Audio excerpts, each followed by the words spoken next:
It's 4 in the morning. I just woke up. Now I'm here making a video for you guys. So if you see the nappy hair or whatever, that's why. Coming off great week and a tough week, right? Commanders, we fucking lost to the damn Steelers in a bullshit way. We that was so fucking terrible. The first, if you guys didn't watch, first touchdown of the game that the Steelers had, roughing the passer on, I want to say it was 3rd and 15. That was not a roughing the passer call. Bullshit, right?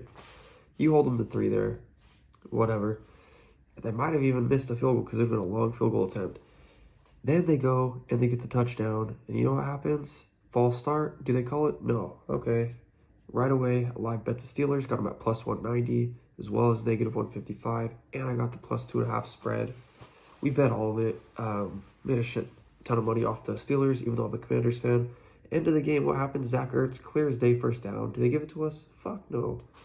It's a second straight time where we lost to someone in that division, where we just got fucked by penalties. So it's like, Commanders are showing they're a fucking Super Bowl team.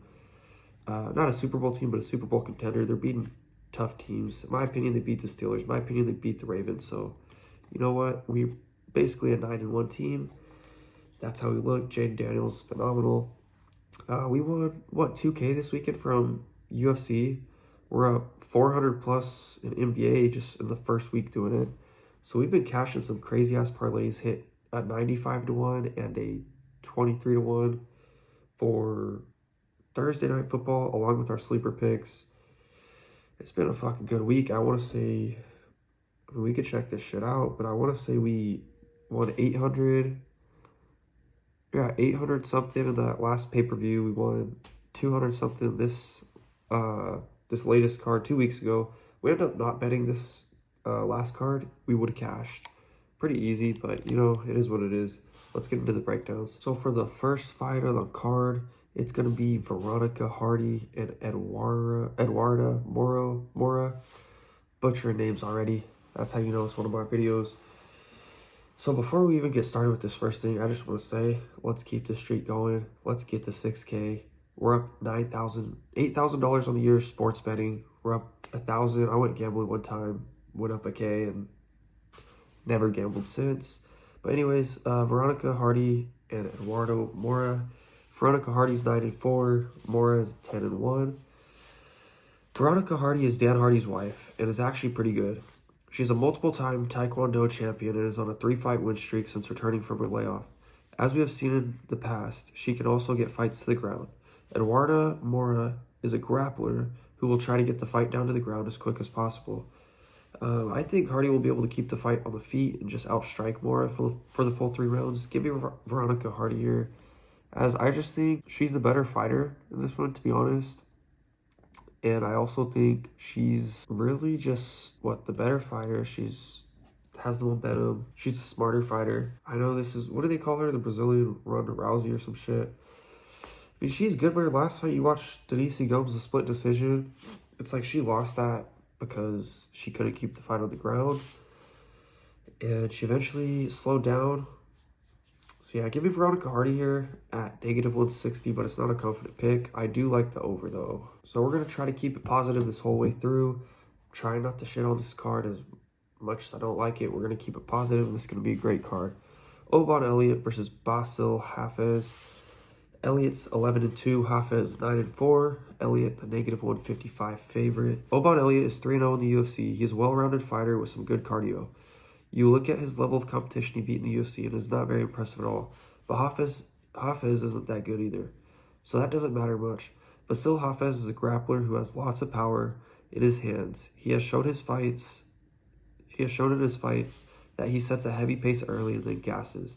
Haffez should get the takedowns early, but I expect Elliott to be able to get back to his feet and really push the pace later on to pick up a win and expose Haffez's cardio issues.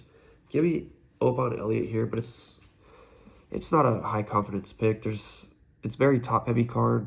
A lot of this bottom feeder card shit. Like, I'm not going to play a lot. So yeah, Oban Elliott's the pick. And here we go. Another super low level fight. Gall and Ramiz, Brahimaj. Just to let you know, if you guys want to skip, I'm not touching low level fights. I'm not touching this shitty fight. But if you guys want to listen to the breakdown, I'll break it down real quick, and we'll move on to the next one. Gall, 7-6. Ramiz, Brahimaj, 10-5. Gall has been bred in the UFC and is currently on a 3-fight losing streak to relatively decent people. He is a grappler, but not really skilled whatsoever anywhere else. I personally don't think he should even be in the UFC. Ramiz is also not very good at all. He is 2-3 in the UFC, also losing to relatively decent people. His wins, though, are horrendous. Ramiz is a very good grappler as well, but also is not very good anywhere else. Both these guys also have very poor takedown defense. I am expecting whoever wins the takedown battle wins the fight, but I cannot be touching a fight like this. That is way too low level for me. That's all. I am not touching this fight. I'm not speaking on it anymore. That's literally the last of it. Let's move on to the next fight. So we got another fight here, and this fight is a little bit of like a sore subject, if you will, with Jhonata Diniz. Jhonata Diniz 8-0, Tybura 25-9. I'll read my notes. To be honest, I don't even need my notes, but I'll read them anyways, just to keep this more organized. Jhonata Diniz is a very good glory kickboxer. He hasn't looked very good in the UFC, if we're being honest. He got lucky Austin Lane gassed out in that fight, and blessed the UFC, told Carl Williams to stand with Diniz in that fight. That being said, we know the UFC wants to push Diniz, and we know that his striking has looked very good in the UFC. Tybura is a gritty fighter who will look to get the fight down to the mat with some very average striking. He has been knocked out plenty of times before, and I expect that same thing to happen here. The UFC wants Diniz here, as we have seen what happened in the Carl Williams fight. The UFC told Williams not to wrestle for a reason. Williams would have mauled him, and we all know it. Give me Diniz by knockout here in this one. So yeah, I had Carl Williams last fight. Easy as shit. Like, this is where MMA math is. Take that out of the window. This is just, it was a rigged, fixed fight by the UFC. The UFC has been known for this. They're fixing fights, and it's complete bullshit. Jhonata Diniz fought Austin Lane and couldn't stop a takedown for shit. Austin Lane gassed out, and Diniz was able to capitalize on it, right? Carl Williams, 10 times the wrestler Austin Lane is, 10 times the fighter Austin Lane is, has the cardio, has the wrestling, has the pressure, has the pace. Like, he has all that. He goes to Bellator. I'm telling you guys right now, Bellator is the best thing for Carl Williams because they'll let him use his fucking game plan, and he beats the living shit out of every single striker there is in that heavyweight division. So I'm telling you guys right now, Jhonata Diniz is not very good at all. The UFC told Carl Williams he needs to stand with Jhonata Diniz or he'll be cut. Stands with Jhonata Diniz. Diniz can't knock him out. Chews up his leg. Carl Williams with one fucking leg takes this dude down, and he can't get up in the third round. Easy as shit, right? So that's what I say, like, this was an easy fight for Williams. It was obvious it was set up, and it's like, the UFC's not doing a very good job hiding it. Anybody who had Diniz in their last fight, I give it to you, like, good call, you read the fix. But if you broke down the fight and you're like, Diniz, yeah, he's the better fighter, he's going to win, stop takedowns, you were completely wrong. Diniz would have got fucked up in a real fight. If this was in Bellator, PFL, anywhere else, Carl Williams mauls him. It's a 3-round, 30-26 decision. That's what it is. But anyways, Tybura, he looks to get the fight to the mat, but he likes to clinch first. He doesn't have those regular takedowns. He'll try to keep it up against the fence. You put Diniz on the pay-per-view for a reason. I don't think you guys want him losing. I don't think he's very good, but Jhonata Diniz by KO. That's what Dana White wants. Dana White gave him Tybura for a reason. So there you go. So another disclaimer, another fight I'm not touching. I don't like it, but the breakdown is very quick, and I'll just get straight to it. If not, just skip, because the timestamps are in the video or whatever it's called. Jim Miller, Damon Jackson, right? Jim Miller is 37-18, grizzled vet. Damon Jackson is 23-7. I mean, I'll get to this breakdown and then I'll just talk whatever, but Jim Miller and Damon Jackson are both very similar. Damon Jackson is a BJJ guy who's a straight dog. He's 1-3 in his last 4 fights and is not very good. Jim Miller is 41 years old and is 2-2 in his last 4.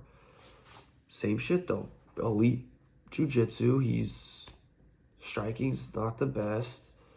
I guess he does have some power in his hands.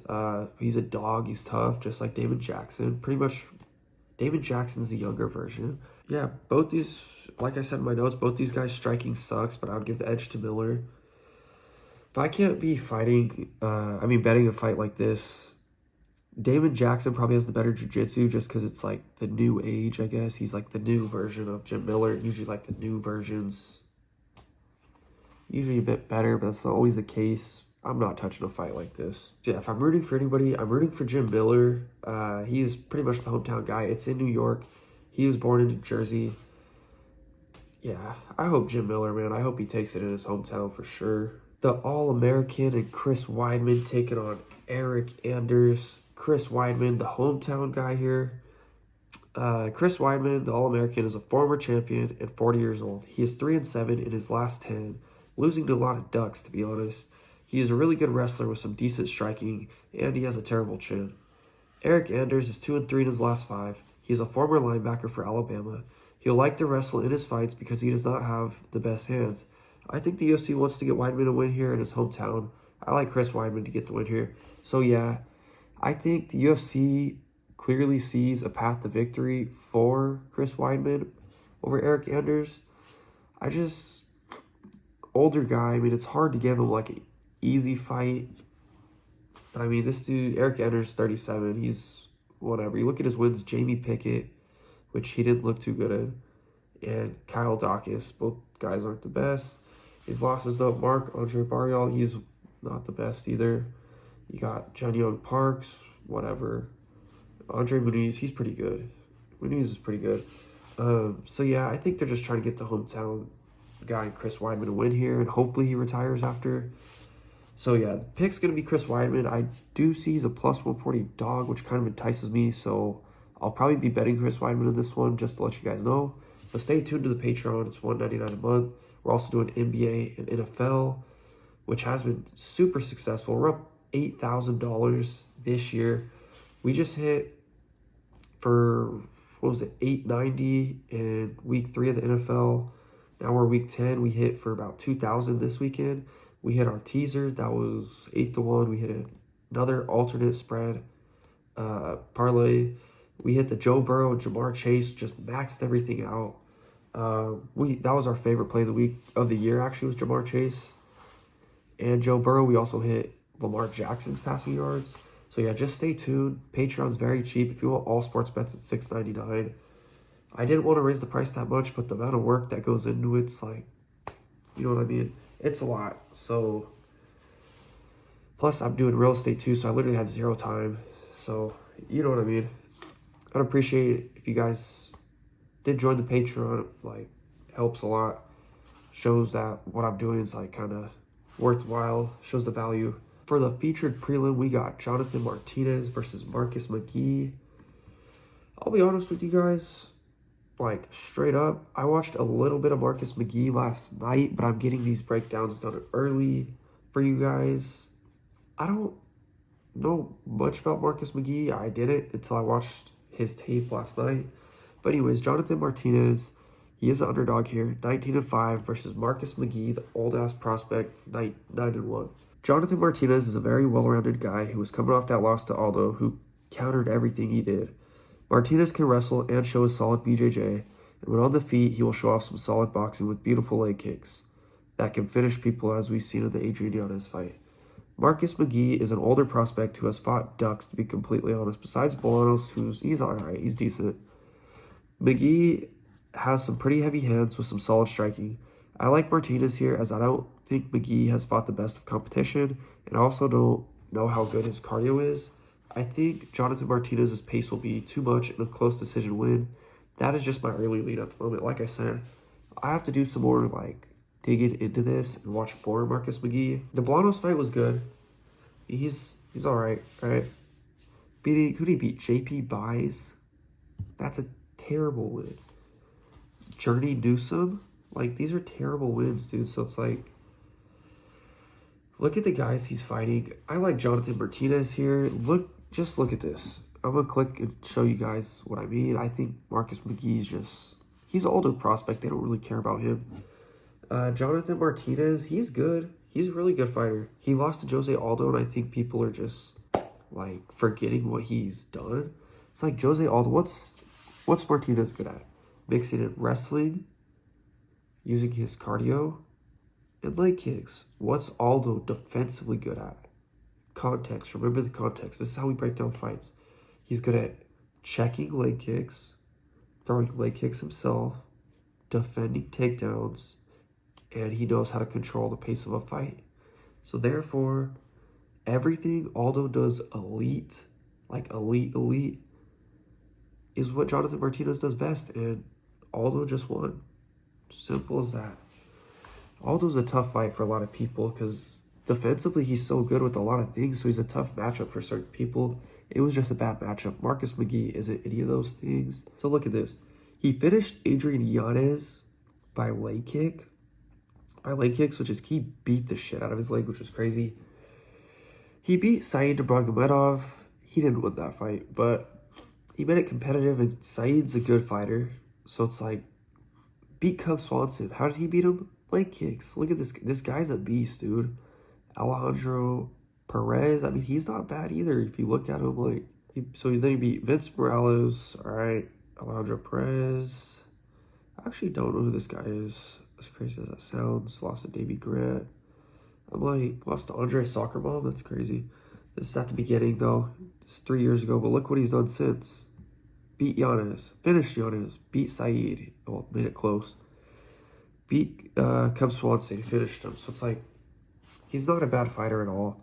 I don't think he's the best, but I just don't think Marcus McGhee's good really at all. I think he's very overrated. Give me Jonathan Martinez as a dog here. Plus 100. We're going to bet on him most likely. We'll see. I don't know if I have an over-under for you guys here. I'll have to see what I do with that. But yeah, give me Jonathan Martinez as a dog. One fight I'm super excited for here. Mauricio, one-shot Ruffy versus James Llontop. Ruffy's 10-1. Llontop's 14-4 on a 2-fight losing streak. Ruffy, look at this. I mean, he's coming off that last one over Malarkey. Negative 750 favorite right now. So Mauricio Ruffy has a lot of hype on him right now, and he's compared to Conor McGregor, as well as being from that Fighting Nerds camp, which is a great camp to be from. If you guys don't know, Caio Araujo, Gene Silva, Mauricio Ruffy, shit, who am I forgetting? Hold on. How did I forget? He just fought Carlos Prates. You got, Thiago Moises, all right. You got Gene Silva. You got freaking Caio Araujo, Mauricio Ruffy. You got good fighters here at this gym. It's like a lot of these fighters are coming out of this gym, and they're just really good. So yeah, that's, if you didn't know, now you know. He's coming off that dominant knockout win. Talking about Mauricio Ruffy, he's coming off that dominant knockout win over Jamie Malarkey, he's not very good. James Llontop is taking this fight on short notice. He's also a striker who happens to be a pretty good striker himself. He struggles a lot, though, with wrestlers, but this won't be one of those fights. This will be a stand-up fight similar to the Shara Bullet fight, where the UFC knows what they are doing. They put Shara Bullet up against another striker, and people are like, oh, like, obviously this is a little bit more one-sided, but they're like, dang, this dude's pretty good. He might beat Shara. It gave Shara a golden opportunity to show that he could knock people out. He could strike with whoever he wants to strike with. And he'll make fights exciting when he's not defending takedowns the whole time or getting pushed up against the fence. So Ruffy is the better striker here, and they're trying to let Ruffy show his striking on full display to get that knockout win to really grow his name. Exactly. It's a showcase fight, if you will. What is this? Main card, right? I want to say it's the main... Yeah, it's the main card for Mauricio Ruffy on a John Jones card in Madison Square Garden. They want to push this kid. They know exactly what they're doing. James Llontop, they don't want to push him. He lost to Chris Padilla, and now he's coming off that split decision loss to Vyacheslav, I think I'm saying that, Vyacheslav Borshev. Not the best with names. I do know who he is. Watched a lot of his fights. He got butchered by Chase Hooper. I remember that.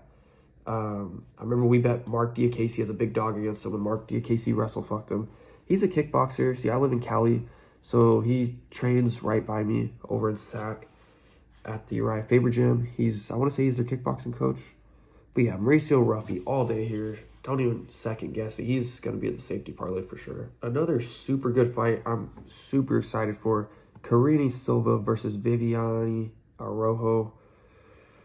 Negative 295 for Karine Silva. I want to say she's just, let you guys know, she's one of my more confident picks. 30 years old versus Viviane Araujo, 37. I think Karine Silva is going to be in the safety parlay, but we got to see. We have to see. We have to do a little bit of research. I'm trying to find that third leg of the safety parlay. I'm sure you guys know who the first two are. We might just do it over some shit, to be honest, but we'll see. She might be in there. She'll be a bet for sure. Karine Silva is a nasty grappler who's 4-0 in the UFC. She's a big-time finisher, but I don't believe she's finishing girls that are actually at the top of the... What the fuck? That are actually at the top at a very high frequency. Basically, she's not finishing like the good fighters at a high frequency. I don't know why I worded that so weird. She's coming off that decision win over Ariana De Silva, where she looked pretty good in that decision win. I don't know why I just said that too. I gotta fix this shit. I did all these notes like while I was watching the games yesterday. So anyways, Viviane Araujo is a journeyman fighter who is about 500 in the UFC. She also is a grappler, and as you can see in her losses, she loses to girls that simply can just keep the fight on the feet and outstrike her.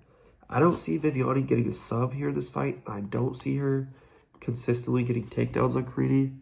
That's pretty much the only way she wins, in my opinion, is I think she has to get the fight to the ground and hold Karine Silva. I think Karine Silva's too strong for her. I think she's going to keep the fight on the feet, and I think she's a better striker. Give me Karine Silva by decision here. Oh, and if you guys don't know, as I said, decision, I like the over here. We'll see what the lines are. That's why stay tuned to the Patreon, because I may like the over, but I may not like the odds on it. I may like the 1.5 odds better.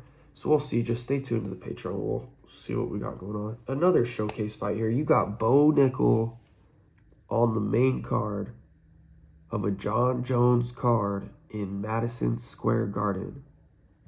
What's the UFC trying to do? We already know what's going to happen here. Or what they're trying to do, at least. I will say Bo Nickal should not be a negative 1,000 favorite. Paul Craig isn't bad. Bo Nickal, I'm not even going to look at my notes for this one. I'm kind of sick of looking at my notes, to be honest. I'm just going to break this shit down off the top of my head because I don't really need my notes. Bo Nickal, man, he's a nasty wrestler. One of the greatest wrestlers to ever come in the UFC. One of the most accomplished to ever come in the UFC. He's an animal. He's undefeated. He beat Cody Brundage. He beat Val Woodburn. Beat Jamie Pickett. Beat Donovan Beard. Beat this contender Zach Borrego. Or we cashed in on that. And we cashed in on that. Both submissions because everyone thought he was a knockout guy.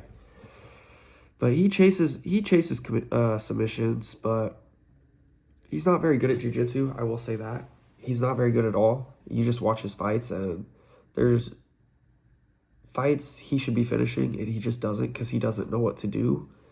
He struggles when he's on top. He kind of just sits there. His control's great. Don't get me wrong. His control's elite. But he just doesn't throw. He's almost like...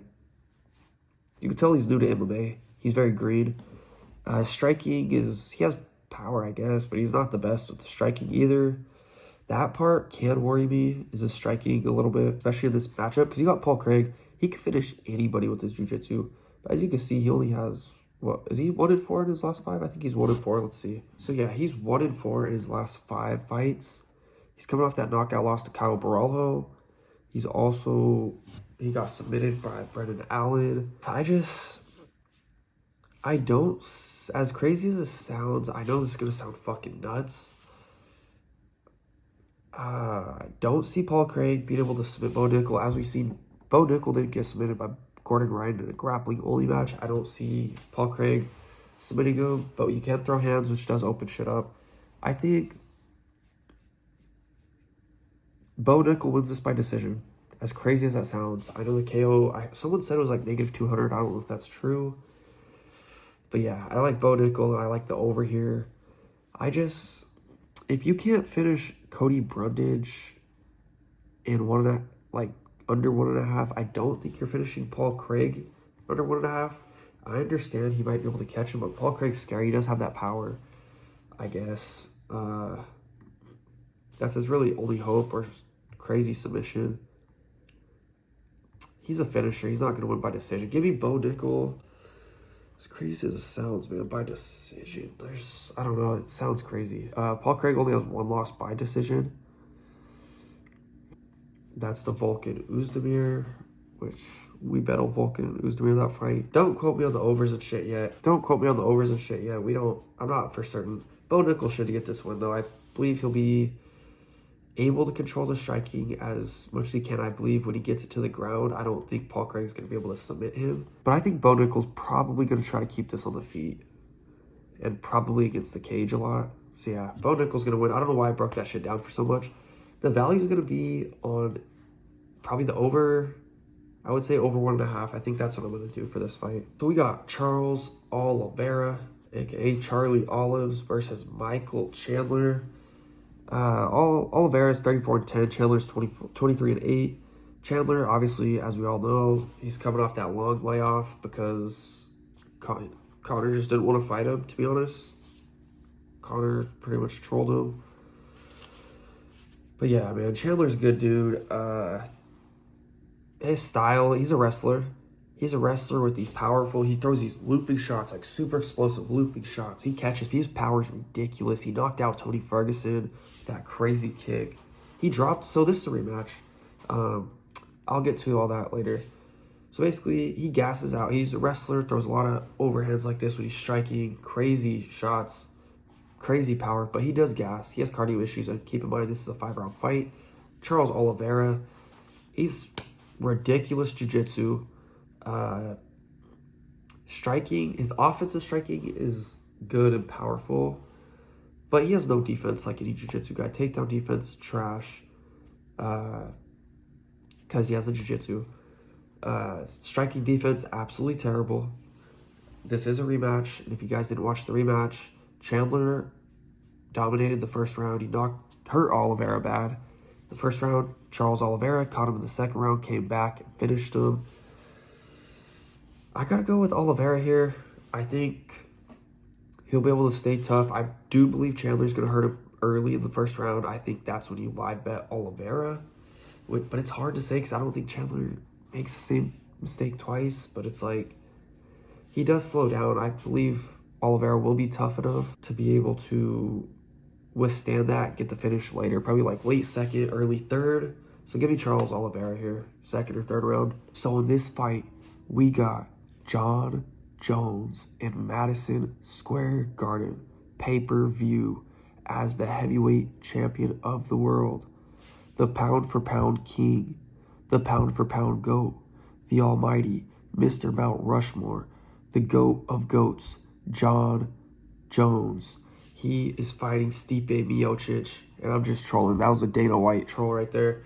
But Jon Jones, he is the GOAT. He's the greatest of all time. We've never seen anything like it. What Khabib did his first 13 fights in the UFC, and I think his only 13 fights in the UFC, Jon Jones, his first 13 fights, did the same thing, but beat people at their own style. Khabib beat people with his wrestling. Jones, he wanted to strike with a striker, he would knock him out. He would finish him. He wanted to wrestle with a wrestler, he would beat the shit out of the wrestler with his wrestling game. He wanted to test someone's jiu-jitsu, he would go submit him. That's what Jon Jones was, and he won the belt at 23 years old, the youngest champion we've ever had. Dana White's not wrong for liking Jon Jones the way he does and hyping him up the way he does. He is not the pound for pound right now, currently, just because he hasn't been active. But if you don't count that injury, he's the pound for pound #1 fighter in the world right now. He's never lost a fight. He's 28-0, not 27-1. He's 28-0. And he's fighting Stipe, and this is the right fight to make. For all you ducks and fucking weird-ass people out there that just don't know business, you guys, some people are just so fucking stupid. It just irritates me. Not to be rude or nothing, but let me break this shit down to you. Jon Jones beat Cyril Gane, moved up to heavyweight. What was his goal the whole time? He wanted Stipe because Stipe is the greatest heavyweight of all time. He beat Daniel Cormier twice. Jones beat him twice. They want to fucking fight. He said he's the GOAT. Jones is the GOAT, but he says he has one challenge left, and that's beating Stipe Miocic, the heavyweight GOAT. So why the hell would he not fight Stipe? He beat Cyril Gahn and called out Stipe. And at the time, that's the fight everyone wanted, right? Right. They were supposed to fight in November. Okay, Jones gets hurt. It gets delayed a year because he got hurt. But what's his goal? He wants to fight Stipe. And Stipe had the heavyweight title shot lined up, but Jon Jones got injured. Is that Stipe's fault? Should Stipe lose out on the title shot because Jon Jones got injured? No. Jones isn't ducking nobody. He would beat the fuck out of Aspinall. He takes him down. He mauls him. Aspinall doesn't have a gas tank. He has power. He doesn't have wrestling defense. Jones mauls Tom Aspinall. Get that through your fucking heads. Jon Jones and Stipe Miocic is the fight to make. That's what makes the most sense. Whatever Jones does after this, I prefer he fights Alex Pereira. I really do. But if he doesn't fight Alex, I want him to retire. Either or, I'm fine with. I don't want to see Jon Jones fighting anymore, to be honest. I want to see him retire. He's the GOAT. I don't want to see him lose. But if he fights Aspinall, sure, we'll bet on Jon Jones as underdog. He's going to win that fight. Just like he did against Cyril Gahn. Cyril Gahn's such a good striker. Jon Jones, he's going to lose. Submission 8-1. That's what we cashed. Plus 800 submission on Jon Jones. Because we knew who Jon Jones was. We know what he does. Same thing. Tom Aspinall doesn't have that ground game. And it's never been tested, but it will. Jon Jones gets there. He's too big for him. I get Aspinall's quick. Jones has a great chin. Probably doesn't get knocked out. He's going to take him down. He's going to wear him out. Aspinall's going to gas Jones by third round submission. That's what's going to happen if you guys want to know. Stipe Miocic and Jon Jones. That's the fight here. Stipe is the greatest heavyweight of all time. I mean, he's beat Daniel Cormier twice. We know that. His last loss was, 3 years and 7 months ago to Francis Ngannou. Before that, obviously, he beat DC twice. I will say, disclaimer, I think he timed it well. I don't want to, I'm not going to be rude to the fighters, half these ducks for attention and try to get clout. These fighters are humans. They don't deserve to be fucking bullied by people, shit like that. Treat these fighters with respect, because at the end of the day, if I talk shit and I go to his face, he's going to beat the shit out of me. Every single one of these fighters. I'm not going to do all that shit. I'm not going to try to act like Mr. Tough Guy, like that duck from We Won't Picks or anything. Stipe Miocic, he's a legend. He's the greatest heavyweight of all time. But I will say, for the Daniel Cormier fights, I believe he purposely, push. Look at these 1 year apart. Daniel Cormier was getting old. He had back issues. Stipe, I'm pretty sure he knew it. He prolonged the fight. Okay, now we can fight. Daniel comes back and beats him. Daniel Cormier's having bad back issues. What does he do? Prolongs the fight. Daniel's 40 plus at this time. Super old. Cormier still gave him a tough fight, but it's I don't fully respect what Stipe did there. I guess I'll put it that way. He did lose to Francis Ngannou. That was a pretty brutal knockout. And he hasn't fought since, but he is a firefighter, so you got to respect Stipe for doing that for our country. Don't slander Stipe. That's fucked up. He's doing what most people are scared to do. But anyways, yeah, he's a good striker. He has good wrestling defense. He's a really good boxer. I want to say he was a Golden Gloves boxer. Yeah, like I said, good striking defense. Good takedown defense. Really good boxer. I guess that's probably pretty much it. Jon Jones, he could wrestle a little bit too. He's not going to be able to wrestle Jon Jones, though. Jon Jones, one of the best wrestlers we've ever seen in the UFC, ever. He took down Daniel Cormier multiple times, who's an Olympic wrestler. He made him look silly. He out-wrestled the Olympic wrestler. Never lost. He's coming off that win over Cyril Gahn, which was about 2 years ago. He's also on a long layoff, but it's because of a shoulder injury, so he's not ducking nobody. He could do it all. He could wrestle really good. Jiu-jitsu is really good. Striking is really good. His chin's elite. His cardio is great. He doesn't have a weakness, but I will say his striking at heavyweight against Cyril Gahn, it was this. That's all we've seen. So it could have been from the long layoff, as you guys see. Look at 4 years to... It was a 3-year layoff. Yeah, it was a whole 3-year layoff when Jon Jones came back. So his striking could have looked iffy because of rust. That really could be the case. Maybe he just needed a round to break it in. He looks slow, but he has slowed down. He has a 6-pack back. I believe this will be the Jon Jones of old. Give me Jon Jones all day here. If he wants to wrestle him, he can. If he's going to hold him up against the cage or whatever. I don't think Stipe is going to hold up after this long layoff. I don't think his takedown defense is going to be as sharp. Look at the age, 42 years old. He could shock the world, though. I have said this before. If this is prime Stipe, this is a tough matchup for Jones. Because Stipe's a good boxer. And Jones, he's going to have to probably wrestle him. I mean, he has kicks. He has all that stuff. So he could probably stand with them. But it's like, if he gets the wrestling going, it's over. Prime Stipe, I think he stops those takedowns. I really do. But give me Jon Jones here all day. He shouldn't lose this fight. Stipe is older. If he shocks the world, I wouldn't be surprised. I'll let you guys know right now. But yeah, give me Jon Jones. He's the GOAT, pound for pound king. He is getting older, so if he does lose this fight, I don't think it really affects him much because it's like he's older. He's coming off these long layoffs. He's done what he's had done. So yeah, give me Jon Jones for this fight. He's super high confidence pick. He's going to be in the safety parlay. But yeah, that's it for this card, this full card breakdown and predictions. We'll probably have a most confident picks video coming out later in the week. We'll see, with my schedule being super busy. My girlfriend's birthday is this weekend too, so plus my real estate stuff will be really busy. Plus I got the Redskins game Thursday. Can't forget that. So I'll try to get it out early for you guys, but yeah, this is a good card. I just want to let you guys know one more time. Make sure you hit that like button, subscribe. Our Patreon, we're up over $8,000 right now. NFL, we've been killing it. We made over 200 units just this week alone. Is that right? Yeah, about 200 units just this week alone from NFL.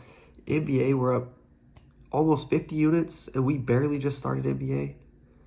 UFC, we're up over $5,000. That's over 50 units. So we're crushing what we're doing. We're up 50, 100, what is that, 380? We're probably up like 350 units on the year from NFL, NBA, and UFC. I don't think anybody else on this platform can say that. Maybe they can. But it's $199 for UFC. It's $199 for NFL. It's $399 for NBA because it's every day, it's daily. It's a lot of work that goes into it. Every night studying, every night updating. So that's a little bit more. We have combo deals for NFL and UFC, NFL and NBA. Also have NBA and UFC. We also have all three. You get all our bets, which is $6.99 a month, which I think is a steal. You get NBA, NFL, and UFC, all for $6.99. When those probably total up to somewhere around like $8, $9, and you're up 300 units. So that $8 a month, you've almost 300x that. I don't know what the hell this shit is, but let's X out of it. But yeah, appreciate you guys watching this video. Sorry for a lot of the rambles I did. I rambled a lot, I know. Jon Jones is the GOAT, though. If you guys want to debate that in the comment section, let's debate it. Yeah, I'll see you guys in the next video.